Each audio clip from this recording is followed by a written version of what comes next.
are watching the World 24/7 on the NDTV network. I'm Parmeshwar Bava. Let's begin with the top headlines we're tracking currently.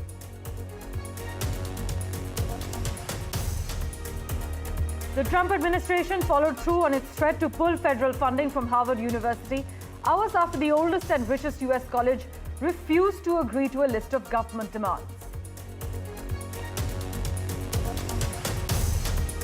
One of the first executive orders that Donald Trump signed when he assumed office as US president was to declare a national emergency along the southern border of the US. That order had a rider to it that President Trump might invoke the Insurrection Act of 1807 and possibly deploy the military on US soil on the 20th of April.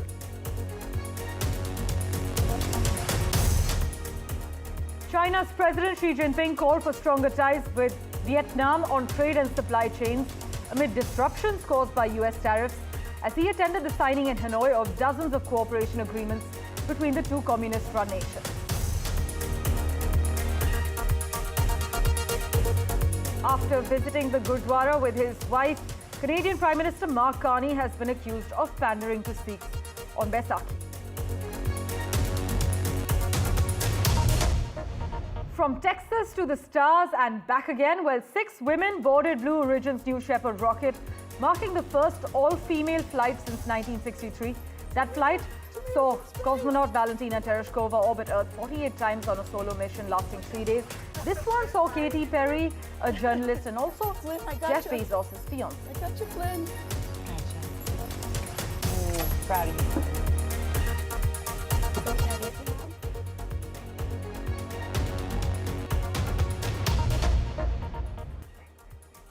The big headline we're tracking currently, the Trump administration followed through on its threat to pull federal funding from Harvard University hours after the oldest and richest US college refused to agree to a list of government demands. The government froze $2.2 billion of multi-year grants to Harvard, according to the Joint Task Force to combat anti-Semitism, following a defiant message from the school's president saying that it would not surrender its independence or its constitutional rights.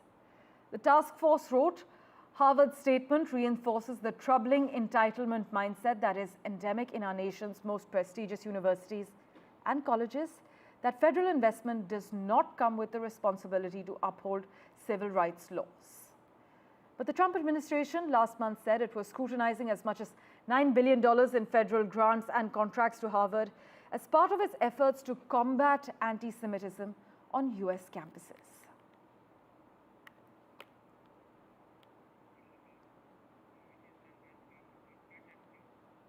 Moving on, one of the first executive orders that Donald Trump had signed when he assumed office as US president was to declare a national emergency along the southern border of the United States.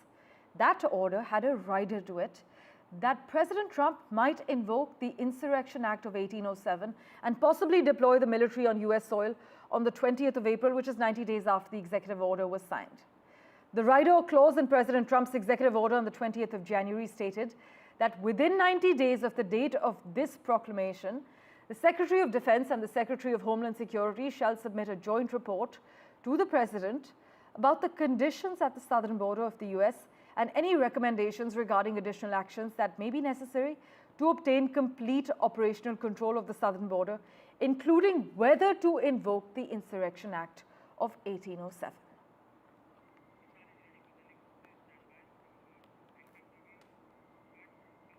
In other news, Meta CEO Mark Zuckerberg took the stand in a US antitrust trial that could force the tech giant to split up, potentially reshaping the global social media landscape. Now, the government alleges that Meta amassed a monopoly by acquiring Instagram and WhatsApp, though the company argues it still faces plenty of competition from rivals. Meta has embarked on a recent lobbying blitz aimed at pushing US President Donald Trump to intervene and settle the suit. But some Trump officials have recently sought to stiffen the president's spine against Meta. Some analysts will tell you that the rush by Zuckerberg and other tech figures to buy their way into the new administration has not always proven effective. But Vishal has been tracking the finer developments for us. He joins us live at the moment. Vishal, so this case marks the first significant opportunity for Donald Trump's administration to follow through on the president's campaign promise to take on big tech? Well, that is correct. It was during his first term that this case was filed, and it gained a lot of steam over the years, but it's been a while since any action has been taken.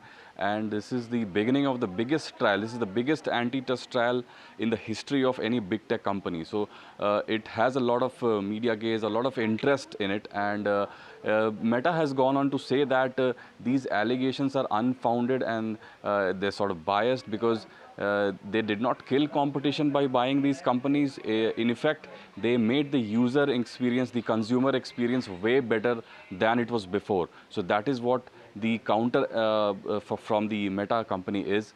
But FTC continues to say that it was a buy or bury tactic from Meta that enabled it to buy these companies in some inflated amount. These deals they went through about a decade ago. It was in 2012 that Instagram was bought by Meta, and in 2014 that WhatsApp was bought by Meta. Both really big time deals. Both these deals are in focus due to this trial, and Meta could be forced to sell Instagram, could be forced to divest a lot of these companies if the ruling goes through not in favor of Meta. So that will have to be seen, because we all know that both Instagram and WhatsApp, together with Meta, and with Facebook, they control a majority of the social media market, even though Meta continues to say that it has competition in the market from YouTube, from other companies such as TikTok. But a lot of experts have said that it has a monopoly on the market, and that is what FTC, the Federal Trade Commission, is looking to counter. It wants Meta to not have that kind of hold on the market. So that is what will be interesting to be seen. Thanks so much, Vishal, as always, for taking us through the latest developments. Well, let's turn our attention now to Zelensky urging Donald Trump to visit Ukraine to see the devastation caused by Russia's invasion, while the US president appeared to play down Moscow's latest deadly attack, which is the worst on civilians this year, calling it a mistake. International leaders condemned Russia's strike on the center of the Ukrainian city of Sumy on Sunday, which killed 34 people, including children. 2 ballistic missiles hit as people made their way to church for Palm Sunday. Asked about Russia's attack on civilians, Trump said he was trying to get the war stopped. But for further clarity on the matter, joining us live from Washington, D.C. at the moment, Ray Locker. Ray, always a pleasure to have you on the show. How effective would you say Zelensky's approach has been to engaging skeptical Western leaders? Is appealing to their conscience enough, or is Ukraine losing ground in the battle for sustained international support? Well, they're losing ground in terms of getting sustained U.S. support. I think other people around the world are rallying behind Ukraine, but it is a day in, day out battle of uncertainty with the Trump administration. You don't know who you're going to get any day with Donald Trump, as we've seen with the tariffs. Ray, America's role, Trump has repeatedly claimed, this would never have started if he was president. But would you say this is a fair statement, or would you argue that it's dangerous revisionism that downplays Putin's responsibility in this entire invasion? Oh, I think it's dangerous revisionism that downplays Putin's responsibility. Absolutely. I mean, we don't know what would have happened if Trump had been president in 2022. I mean, I think the world would be a much worse place, as we're seeing now, when he's operating without any guardrails. The fact is, this was an aggressive act by Russia, attacking a country that had not done anything to warrant being attacked. And Trump is all over the map on this. He was going to end the war on his first day as president. Hasn't happened. Right. You know, he was going to push Zelensky this way, push Putin. We don't know what he's doing. And, you know, if I'm Vladimir Putin, I'm like, I'm going to do whatever I want to, because he's not going to stop me. Right. Meanwhile, Russia accuses Ukraine of using civilians as human shields. This actually mirrors familiar Kremlin talking points. Do you agree that we're seeing a dangerous shift in how civilian deaths are now framed and accepted in modern warfare?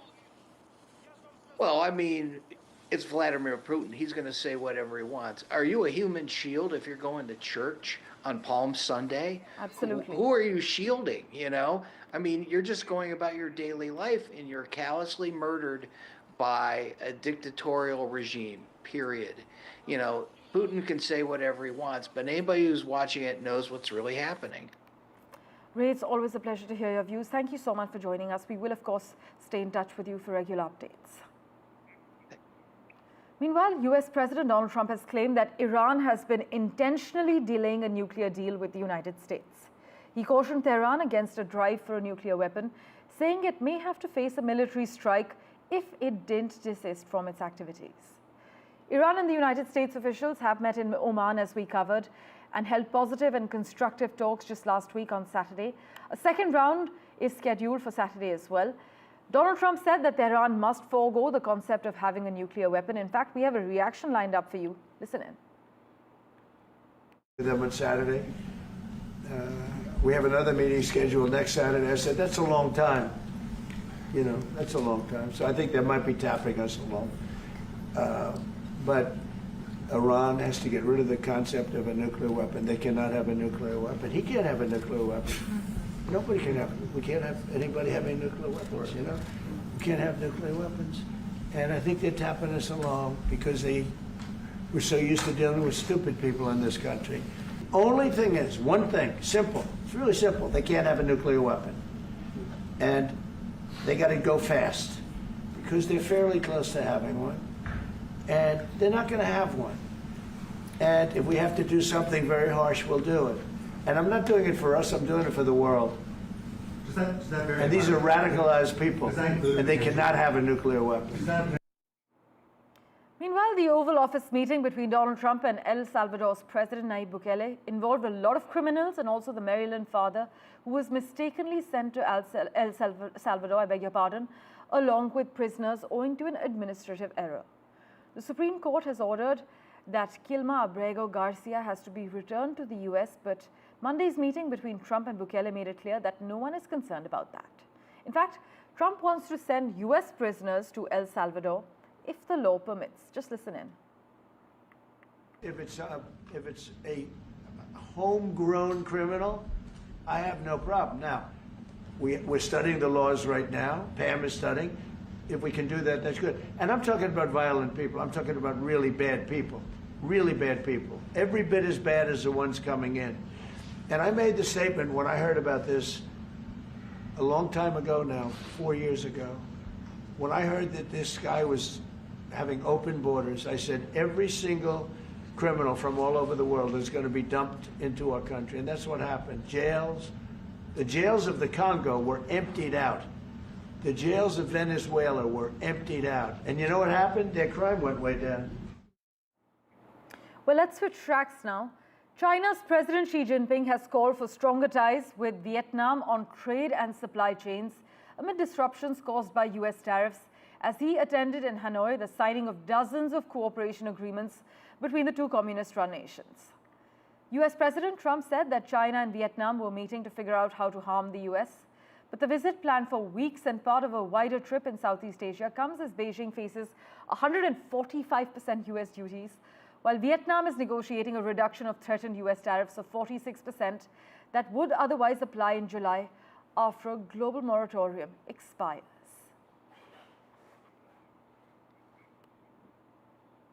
In other news, the broadcast journalist Gayle King and the singer Katy Perry made a brief trip into space on a flight operated by Jeff Bezos' private company Blue Origin. This was the first time an all-female crew had been to space since 1963, and this flight on Blue Origin's New Shepard rocket lasted 10 minutes and 21 seconds and took off from Blue Origin's launch site, one in West Texas. Now, flights on the New Shepard rocket, which provide for a few minutes of weightlessness, do not have a pilot, you must note. Meanwhile, some critics have chafed at the suggestion that this all-female crew you see represented a moment of feminist progress. But the New Shepard program, which is the centerpiece of Blue Origin's space tourism business, is an avenue for the wealthy, the powerful, and well-connected to go to space. Oh, the moon! You guys, I will have to tell you, look at the moon. That's amazing. Meanwhile, some will still tell you that space is for everyone to explore and technology for everyone's benefit. This is something that the European Union's Special Envoy for Space has also emphasized. Currently, she's in New Delhi to explore possibilities and further enhance cooperation in the space sector between India and Europe. Her visit to India comes weeks after the historic and landmark visit by European Commission Chief Ursula von der Leyen and the EU College of Commissioners. Listen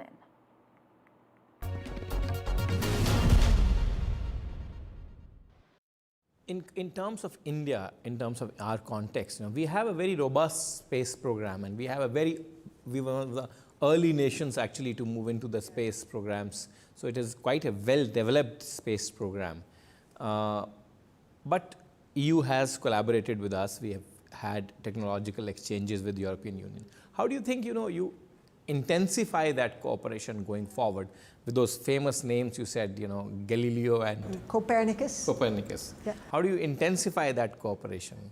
I think that is something that we need to have a discussion about with the Indian counterparts, where we bring all actors together on one table. My focus is on security and defense, but my colleagues at the European Commission very much focus on the European Space Program.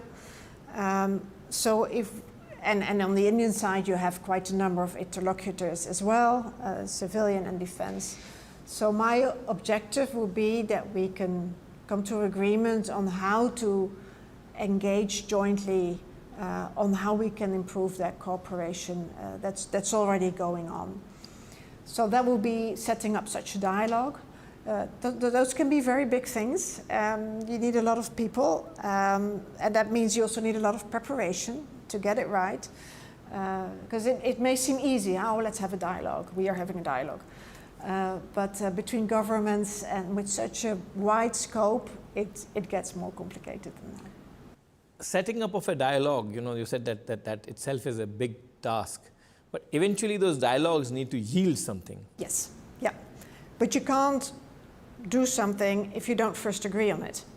But really, we are really very ready to become concrete very quickly once we have established, what our the common interests are and where we have the best scope of moving forward.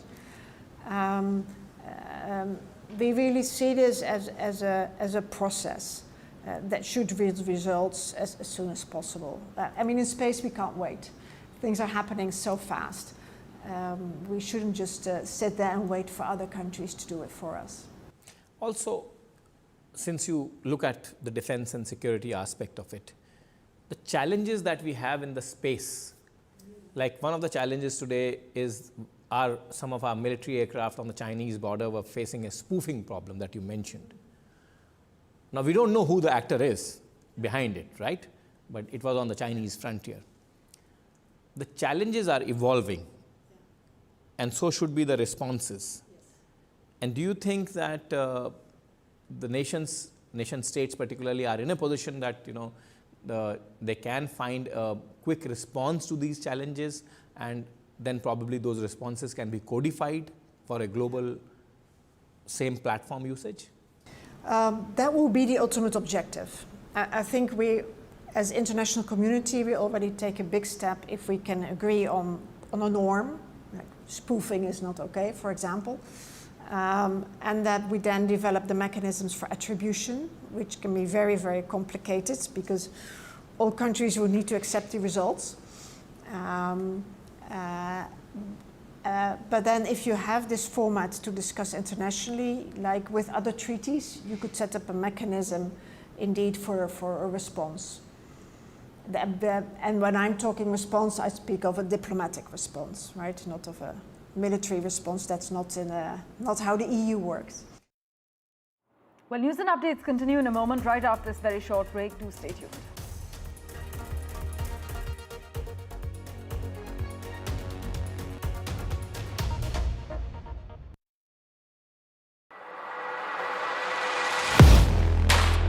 Do you really know the company you invest in? What is the real picture behind presentations and claims? Is the outlook as rosy as the company claims? Know Your Company, powered by NDTV Profit Research, shines a light on the biggest stock market movers.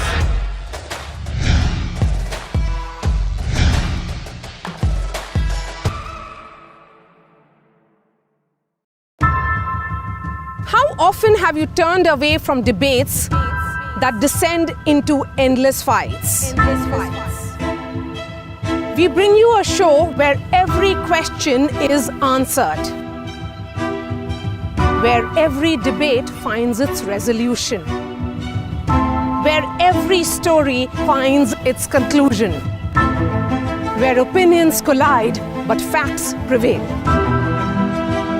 where stories unfold with insights and trust. When the noise ends, the last word begins. By all of these auditors.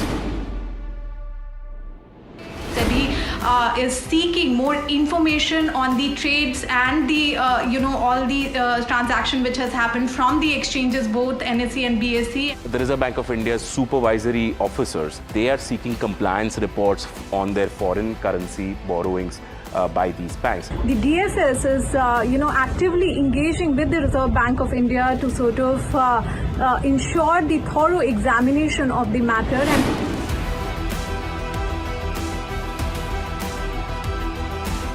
And IndusInd Bank, as part of its internal review, had found that certain aspects of its derivatives portfolio was not meeting the standard that was set by the Reserve Bank of India.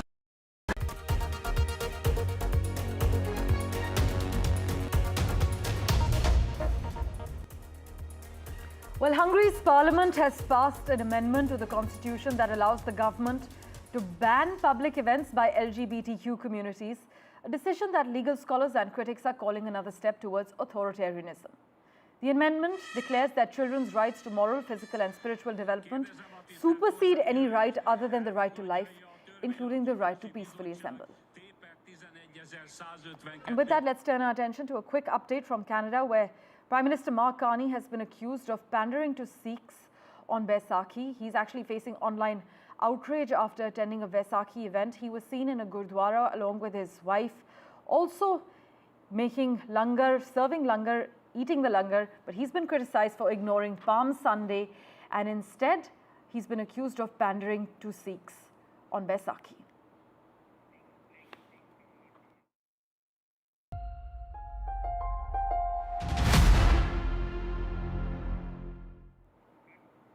As we've been covering, Belgium police has arrested Mehul Choksi, but there is a strong possibility that Mehul Choksi will approach higher authorities to challenge his extradition to India. He has been on the run from the law for 7 full years. Take a look at the finer developments.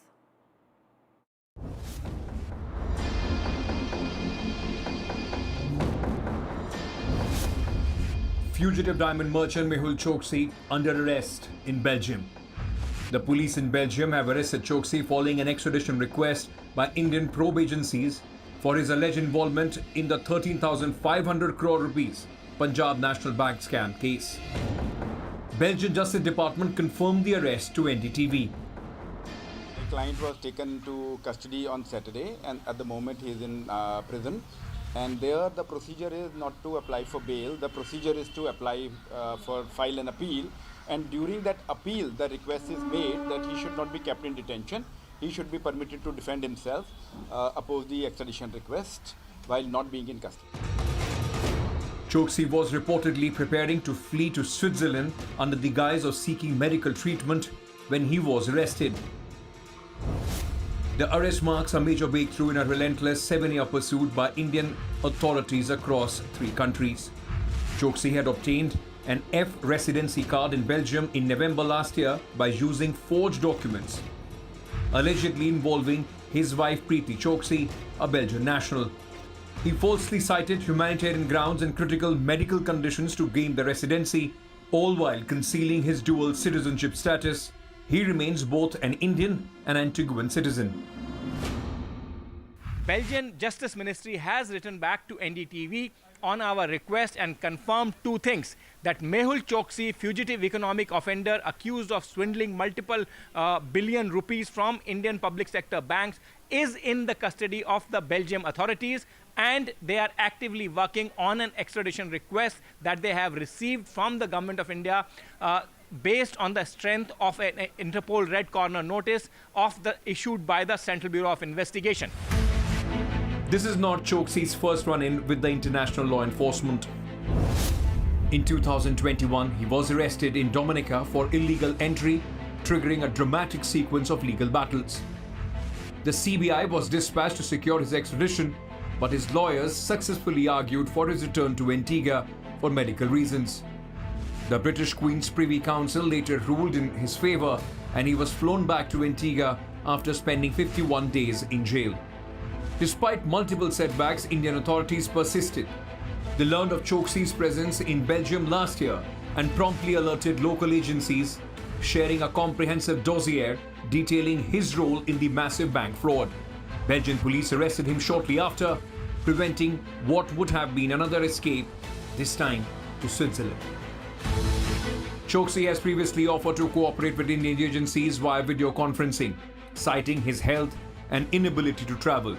However, this proposal was rejected. With this latest arrest, India appears to be inching closer to bringing fugitive businessmen back to face trial on home soil. Your report, NDTV. Well, in other news, a judge in Bangladesh has issued an arrest warrant for British MP Tulip Siddiq, the niece of former Prime Minister Sheikh Hasina, in connection with a corruption case involving state-owned land, according to a report. But the former city minister Tulip Siddiq has said an arrest warrant issued against her in Bangladesh over allegations she illegally received a plot of land from her aunt. The country's ousted former Prime Minister is a politically motivated smear campaign.